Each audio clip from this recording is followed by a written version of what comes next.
What's up, YouTube? Welcome back to a new video. If this is your first time here on the channel, thanks so much for stopping by. Definitely check out some of my other videos, and if you like what you see, go ahead and like, comment, and subscribe. Greatly appreciate it. Games I'm currently playing. I've been having fun with the games that I've been playing lately, so I wanted to sit down and chit chat with you guys about the games I'm currently playing. So let's get into it. But first and foremost, I do want to give you guys a little update on my backlog progression. If you didn't have a chance to check out my backlog video for 2024, definitely check it out. My goal is to beat my backlog, not all of it, but a select few. So this all ties into this video, games I'm currently playing, because I was playing a game that was part of this Mario All-Stars collection, and that's Super Mario 64. And guess what, guys?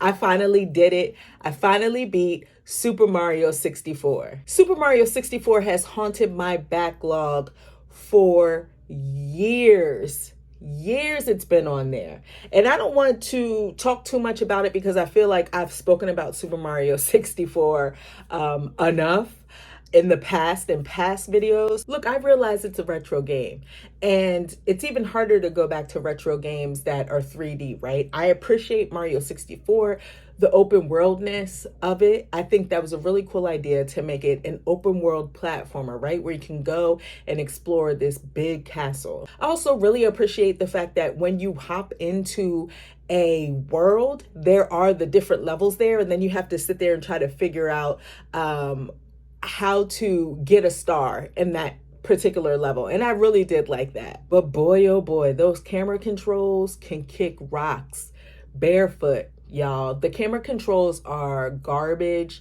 I don't care if you love Mario 64 or not. I will forever say that going back to Super Mario 64 is torture. Like, it honestly is. I don't even know if at the time the game controlled great because of the camera controls. Like, the camera controls are just, they suck. And it's unfortunate because it hindered me from like really enjoying the game. You know, if it wasn't for the camera controls, I really would enjoy Super Mario 64, but that's not the case. I totally understand how revolutionary Super Mario 64 is to gaming and platformers, especially. But nope, I got my 70 stars and I beat Bowser in the sky, and I will never go back to Super Mario 64 ever again, unless they decide that they want to remake it. But the state that it's in this collection, no ma'am, never going back. The next game was also a part of that backlog video that I put out, and I have been playing the heck out of it and really enjoying my time. It's Ys 9 Monstrum Nox for the Nintendo Switch. Ys 9 is a lot of fun to play. Like, I previously started playing it when it was first released on the Switch, and it was a little rough. So I told myself I was going to wait for a patch. And here I am a couple years later playing through Ys 9. I did download the patch, and I'm playing through the game, and it's still a little rough, but it's not that bad. Now, when I say it's a little rough, I do mean that there are times in battle where things start to ramp up with a bunch of enemies on the screen, and you will get a lot of slowdown, right? The frames are dropping, and they're dropping fast. Ys 9 follows the main protagonist of the series, Adol, and I have to say, this story isn't capturing me as much as the previous Ys game stories have, right? It's just not popping for me. It just doesn't have that Oath of Felghana vibe to it, right? It doesn't have that Lacrimosa of Dana or Dana. I don't know. Is it Dana or Dana? Regardless, it doesn't have that vibe to it. It's different. Adol is a monstrum. He is part of the monstrums, and monstrums are able to use special monstrum gifts, right? And these monstrum gifts are basically what allows them to traverse around the environment. So for instance, the monstrums are able to like run up walls. They're able to fly for a short amount of time. There's a monstrum that basically kind of has like X-ray vision and can see, through walls and stuff like that. I've actually noticed that each chapter thus far has focused on a particular monstrum. So you get a new monstrum in your party, right? And it's just another party member. But I have really been having a lot of fun, like trying to discover the best fit for adult, right? Because all of these monstrums fight differently. And you have 3 party members in your party. So I don't know. I've just been really having fun with discovering different ways to encounter like different bosses or even regular enemies. One thing that I've always enjoyed about the Ys games is the sense of exploration, right? And I feel like Ys 9 has kind of lost that. It's set in one city, the city of Balduke, and it's not small, but everything is right there. Of course, you can go further out, but we're not going from place to place. And of course, there's dungeons and everything like that. If you've played the Ys games, you know what I'm talking about when I say sense of exploration, because you feel like you're on this big, grand adventure. And it doesn't feel like that in Ys 9 since, you're only contained for the most part to one city. I definitely am excited to see this game through. I'm enjoying it, just not as much as I've enjoyed some of the other Ys games that I've played. Late last week, they put out a trailer for Ys 10,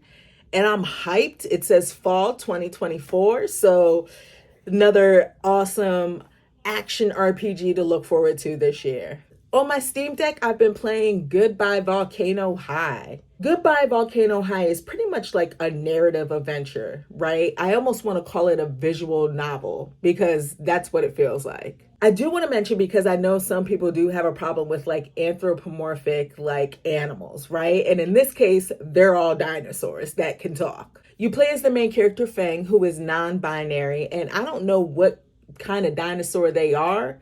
Okay, I really don't, because I don't know my dinosaurs, but I do know that they're non-binary. And basically, Fang is a part of Worm Drama, which is a band. So they have a high school band. And Fang is just trying to figure out her life as a high school senior and what's going to come next. Narrative is really relatable because I know for a fact I felt like that at the end of high school. Like, what am I going to do? Things weren't just like clear cut for me, right? And it was that moment of me trying to figure out, okay, what's next? Because, you're with a set group of people. Of course, you make new friends and stuff, but this is all you know. You know what I'm saying? And Fang is trying to figure that out. What's going to happen next? Now, there isn't much gameplay in the game. You are reading, of course, and you are making decisions as well. And besides that, since Fang is a part of a band, there is a rhythm game section to the game, which I don't particularly like. I like the music, but I don't particularly like the rhythm game part of the game, just because I feel like something's off with the input there, right? It just doesn't seem to register sometimes when I'm pressing the analog stick left. Sometimes it's just not registering, right? So that is a little annoying. But the music is good, and it definitely gave me the feels. By the time you guys see this video, I'm sure I'll be done with it because I'm almost towards the end. Dying to see what happens. But there is like an asteroid. There's some talk about an asteroid that could be hitting. Who knows what's going to happen? Hopefully it's not too sad, but we'll see. Last game that I've been playing, and I'm just loving it so much. And it might be a little premature for me to say this, but Like a Dragon Infinite Wealth could very well be my game of the year for 2024. I don't know, but I'm just saying. This is good stuff. You guys know I enjoy the Yakuza series. I'm so into them. They're my Japanese soap opera. This is where I get all my drama from, right? Is the Yakuza games. I don't really have drama in my real life. And I don't really watch soap operas anymore. I used to watch them when I was younger with my grandma. But this right here is my Japanese soap opera for real. Infinite Wealth picks up where Like a Dragon left off. And I have to say, Back in December, I did play through Like a Dragon Gaiden, The Man Who Erased His Name. I played through that to completion, and it almost made my favorite games of 2023 list. It was right there. It really was. I really enjoyed that game. And I was really curious. Playing that game made me so hyped to play Infinite Wealth because I wanted to know what was going to happen with Kiryu, right? I wanted to know how Kazuma was going to deal with things and what was going to happen to him. Ichiban is looking for his mother. He is trying to find his mother, or so. I don't know if it's his mom or not, but I guess it's his mom. He finds his way to Hawaii because that's where his mom is supposed to be.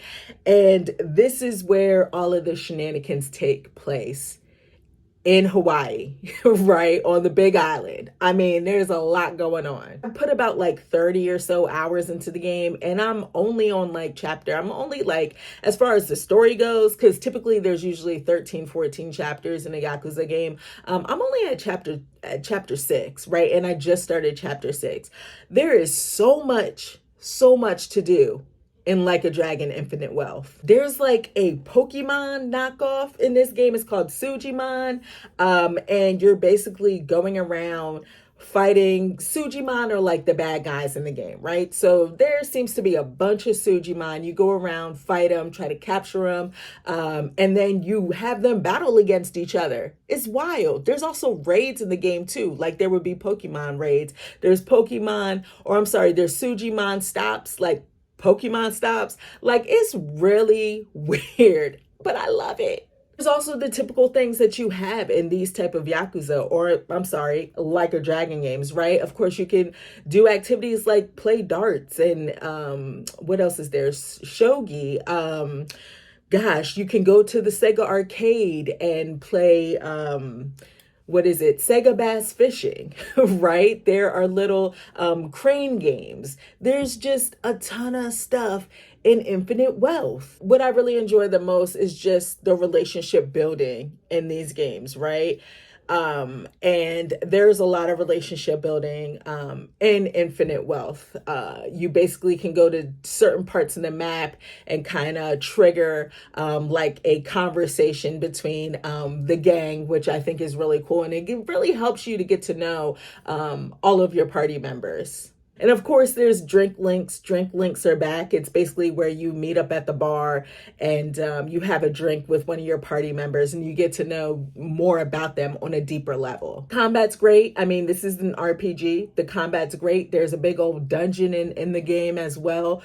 But I don't know. I just can't stop playing it. It is so freaking good. Tend to stream this at least once a week, right? Maybe sometimes twice a week because it's hard for me to stop playing.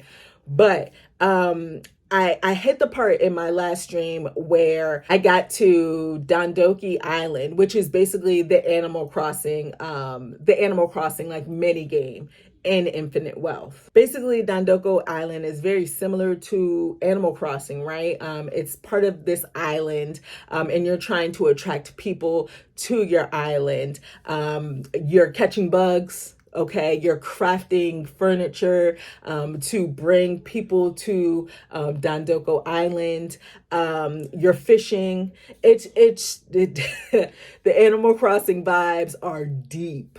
I mean, I feel like I could spend a whole lot of time just focusing on that aspect of the game alone. But we'll see. I definitely am going to make it through the game. I don't know how long it's going to take me. My goal was to try to complete Infinite Wealth before Final Fantasy VII Rebirth came out. But at this point, the rate I'm going, I don't know if I'm going to do that. So those are the games that I'm currently playing, guys. Let me know what games you're currently playing in the comment box below. As always, I want to thank all of you for watching this video, and I'll check you next time. Peace.